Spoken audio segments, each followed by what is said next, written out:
Hi, I'm Bugsy and I'm an addict. I'm going to be reading just for today, July 23rd, 2024, Surrendering Self-Will.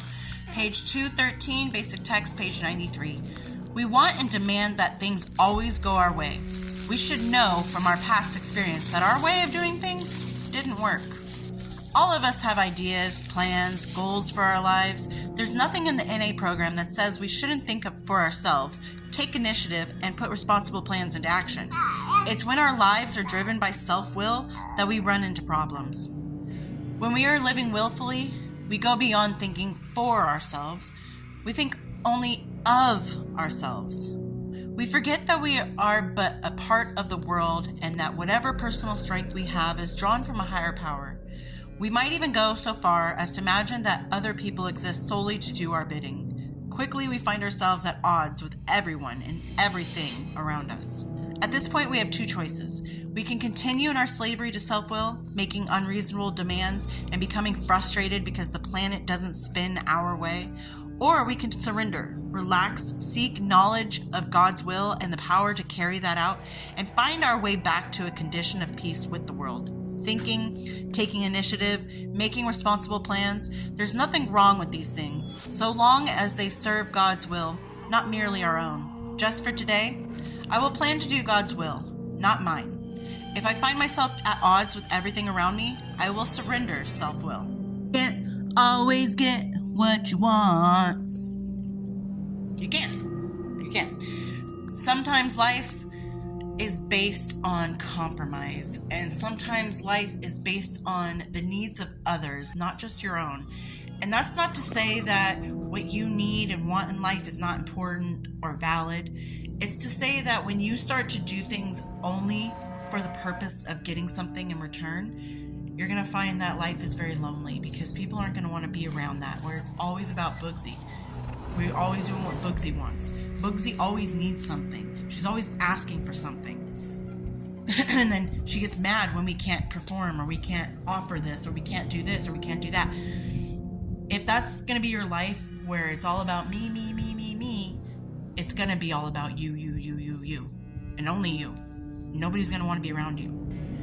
And you'll find that when you try to force the circle peg into the square, it's not going to work. You're going to find that wanting and needing and always taking is going to not only drain the people around you, but it's eventually going to drain yourself too, because what's going to happen when you have everything you want, but no one to share it with?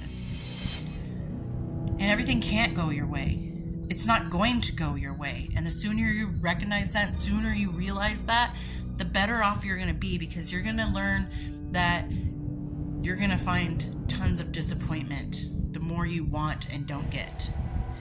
But you will learn that in life, disappointment happens, but when you can handle it and move on from that and grow from that disappointment, like, okay, it didn't happen the way I wanted it to, but that's okay. Look at the good things that did happen, and that'll make you feel better. Like, you'll be so much more healthy in the mental state and just physical being, that you can understand that in life, it's not all about you. Your recovery is very much an intimate thing about you. It's something you have to do on your own, but you can share it with others. But if you kept your recovery to yourself and not shared any experiences, you're not helping anybody else. And when you help other people throughout your recovery, you're helping your recovery too.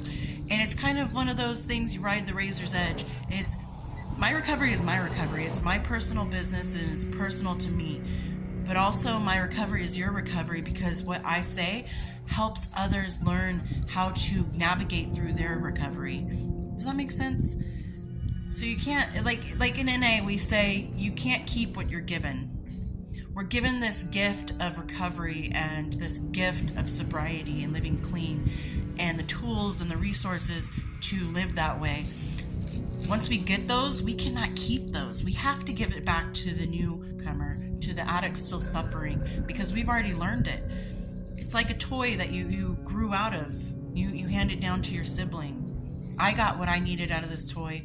I got this, happiness and memories from these toys. And now I'm going to give it to my little sister or my little brother.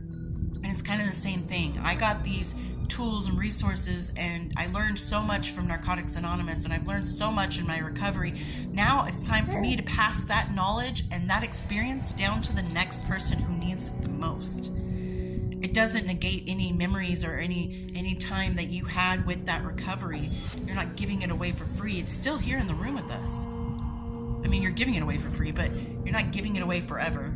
It's still in the room with us. It's just passing down. It's a hand-me-down, and it's one of the best kind of hand-me-downs you can ever have.